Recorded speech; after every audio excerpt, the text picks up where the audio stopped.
Assalamualaikum warahmatullahi wabarakatuh. Selamat malam teman-teman. Kami dari kelompok 8 hari ini akan sharing-sharing tentang konsep kebudayaan dan peradaban Islam, nilai-nilai Islam dalam kebudayaan Indonesia, dan juga kasus-kasus apa aja yang pernah terjadi akibat gesekan antar budaya, agama, dan negara di Indonesia. Kita mulai dari tentang konsep kebudayaan dan peradaban Islam. Tahu nggak kebudayaan dan peradaban Islam itu kayak gimana? Kebudayaan dan peradaban Islam itu kayak hasil olah dari karya manusia yang berdasarkan nilai-nilai tauhid. Nah, hasil olah tersebut yang telah terseleksi oleh nilai-nilai kemanusiaan yang bersifat universal. Dan banyak juga contoh-contoh peradaban Islam yang masuk ke Indonesia. Yang pertama yaitu ada kufura, itu asalnya dari bahasa Arab yang berarti minta ampun dan jadi nama Kapura. Kapura itu bangunan sebagai tanda suatu tempat atau area tertentu yang artinya untuk masuk sebuah wilayah tertentu harus bertaubat terlebih dahulu atau beristighfar dulu. Yang kedua itu Allahu Somad yang artinya Allah tempat bergantung atau disebut juga simedi. Simedi itu kayak sebuah tempat menyendiri mengharap mendapatkan ilham atau petunjuk Allah Subhanahu wa taala. Dan masih banyak yang lainnya. Oh, ternyata banyak juga ya contoh-contoh peradaban Islam yang masuk ke Indonesia. Dan secara tidak langsung, dari tadi tuh kita membahas topik ini, kita sudah mendapatkan banyak manfaat. Salah satunya adalah seperti menyadari kebudayaan dan peradaban yang masuk ke Indonesia. Ah iya, aku sempat baca itu. Ternyata sejak awal berdirinya masjid memang belum bergeser dari fungsi utamanya, yaitu sebagai tempat untuk beribadah. Pada waktu zaman Nabi, berfungsi sebagai pusat peradaban. Jadi masjid ini dijadikan untuk simbol persatuan umat muslim. Nah, ngomongin tentang nilai-nilai Islam dalam kebudayaan Indonesia, para wali Allah dapat menerapkannya melalui bahasa dan budaya daerah setempat nih, sehingga masyarakat secara tidak langsung dapat memperoleh nilai-nilai Islam yang pada akhirnya dapat berubah menjadi adat istiadat dalam kehidupan sehari-hari dan secara langsung menjadi bagian yang tidak terpisahkan dari kebudayaan bangsa Indonesia. Contohnya nih, ketika diadakan upacara-upacara adat yang menggunakan bahasa Arab yang secara langsung masuk ke dalam bahasa daerah dan kebudayaan Indonesia. Namun hal tersebut tidak disadari bahwa kegiatan tersebut dilaksanakan dengan ajaran-ajaran Islam. Oh iya, selain itu, nilai-nilai Islam dalam kebudayaan Indonesia juga bisa ditemukan sesuai dengan perkembangan zaman, terutama ciri dan corak di bangunan masjid Indonesia yang juga mengalami perkembangan, baik masjid-masjid tua maupun baru, yang dapat ditunjukkan dengan adanya masjid tua yang diperbaiki dengan ditambah konstruksi baru atau mengganti tiang-tiang kayu dengan tiang batu atau beton, lantai batu dengan ubin, dan dinding sekat dengan tembok kayu. Wah, bener banget. Hal tersebut bisa ditunjukkan dari beberapa masjid yang menambah bangunan. Yang aku tahu ya, kayak Masjid Menara Kudus. Bangunan bagian depannya tuh berwujud pintu gerbang dan kubah dengan gaya arsitektur kayu Indonesia. Terus ada Masjid Agung Surakarta. Bangunannya tuh pintu gerbang dengan tembok keliling yang berlubang 3 pintu dengan lengkung, runcing, dan menara tempel yang memiliki mahkota kubah. Merupakan hasil modifikasi pintu gerbang masjid-masjid yang ada di India. Dan yang terakhir itu Masjid Sumeneb Madura. Bangunan pintu gerbangnya itu bergaya arsitektur Eropa.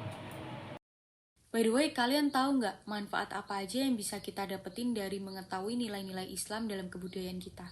Ada banyak banget loh, seperti contohnya kita bisa menjadi lebih termotivasi dan lebih semangat untuk meraih prestasi yang lebih dan lebih banyak lagi dari umat terdahulu. Kemudian kita juga bisa menambah kesadaran generasi muslim akan tanggung jawab terhadap kemajuan dunia Islam, dan masih banyak lagi yang kita bisa ambil manfaatnya. Ternyata banyak juga manfaat dari mengetahui nilai-nilai Islam dalam budaya kita ini. Dan secara tidak langsung, sedari tadi kita membahas topik kita kali ini, kita sudah mendapatkan banyak manfaat. Salah satunya seperti membangun kesadaran generasi muslim akan tanggung jawab terhadap kemajuan dunia Islam. Ada juga beberapa konflik tentang budaya, salah satunya tragedi Sampit. Tragedi Sampit berawal pada tahun 2001 karena kerusuhan antar etnis. Konflik ini terjadi antara suku Dayak asli dan warga imigran Madura. Kericuhan ini diperparah dengan adanya perbedaan kebiasaan dan nilai-nilai dari keduanya. Contohnya, adat Madura yang selalu membawa celurit atau parang kemanapun. Orang Dayak jadi berpikir bahwa tamunya ini siap untuk berkelahi. Akibat dari tragedi Sampit itu mengakibatkan 500 kematian dan lebih dari 100.000 warga Madura kehilangan tempat tinggal. Sampai sekarang konflik ini termasuk konflik yang paling melegenda dan mengerikan. Ya, konflik budaya itu emang seram sih. Selain itu juga ada konflik budaya lain yang aku ketahui, yaitu perang suku Dani dan suku Damal di Papua. Konflik budaya kali ini melibatkan suku Dani dan suku Damal. Masing-masing suku saling serang menggunakan panah dan tombak. Baku panah ini terjadi karena gagal untuk mencapai kesepakatan berdamai. Konflik budaya kali ini setidaknya memakan 8 korban jiwa. Nah, bicarain tentang konflik agama tuh, aku sempat dengar ada namanya konflik Poso. Nah, itu tuh salah satu konflik paling terkenal yang ada di Indonesia. Awal mulanya itu pada tahun 1990-an di Poso yang mayoritas warganya beragama Islam. Itu semakin berjalannya waktu, banyak kedatangan warga dari luar yang mengakibatkan agama Kristen menjadi dominan gitu. Nah, kurangnya peran pemerintah mengakibatkan konflik ini tuh berlangsung selama puluhan tahun dan menghasilkan jumlah korban jiwa yang sangat banyak. Nah, alhamdulillahnya perselisihan ini tuh berakhir diselesaikan karena ada mediasi oleh mantan wakil presiden, yaitu Yusuf Kala. Ada juga konflik pada tahun 2015 di Aceh, konflik umat Muslim dan Nasrani. Bermula demonstran dari kubu Islam menginginkan pemerintah untuk menghancurkan beberapa gereja di Aceh, gereja Kristen. Kemudian banyak korban berjatuhan dan banyak juga yang terluka dari kedua belah suku. Untungnya konflik ini tidak melebar dan dapat diatasi. Oh iya, aku sempat baca itu. Ternyata 1 tahun kemudian ada lagi konflik antar umat beragama terjadi di Tanjung Balai, Sumatera Utara pada tanggal 20 Juli 2016. 11 wihara dan 2 yayasan dirusak oleh warga. Beberapa bangunan di samping tempat beribadah umat Buddha juga hangus, termasuk 8 mobil dan beberapa motor.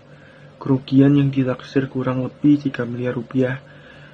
Kerusuhan ini melibatkan agama Islam dan Buddha. Kabarnya, sebagian warga Tanjung Balai tersinggung setelah mendengar pemeluk agama Buddha berdarah Tionghoa protes akan kerasnya suara azan dari sebuah masjid lokal. Belum lagi rumor seorang wanita yang melempari masjid dengan batu dan mengusir imam di dalamnya. Ngeri-ngeri ya kasusnya. Baik, Anda sudah mencapai akhir podcast kami dari kelompok 8. Senang bisa bercakap mengenai konsep kebudayaan dan peradaban Islam hingga kasus yang terjadi akibat gesekan antar budaya, agama, dan negara di Indonesia. Ambil hal positif, tinggalkan hal negatif. Terima kasih telah mendengarkan dan menyimak podcast kami. Wassalamualaikum warahmatullahi wabarakatuh.